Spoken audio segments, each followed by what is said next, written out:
பச்சை வாசனை போக நல்லா வதக்கி எடுத்துக்கலாம்.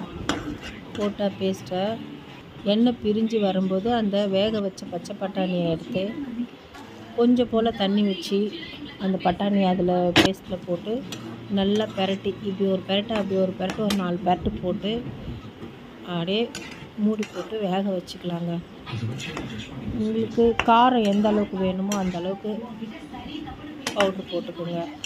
கொஞ்சோண்டு மஞ்சத்தூள், சாம்பார் பொடி, நான் முன்ன சொன்னது மாதிரி கொஞ்சம் லைட்டாக சில்லி பவுட்ரு போட்டிருக்கேன் அந்த கலருக்காக.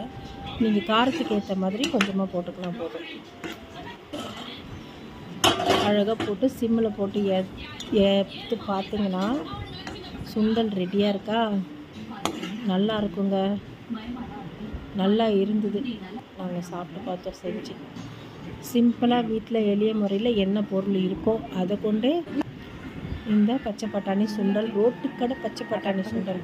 இது நீங்கள் மூக்கல்ல, மஞ்சக்கல்ல, இது எது வேணாலும் போட்டு அழகாக இந்த மாதிரி சுண்டல் பண்ணலாம். எங்கள் வீட்டில் இருக்கிறவங்களுக்கு பிடிச்சிருக்கு.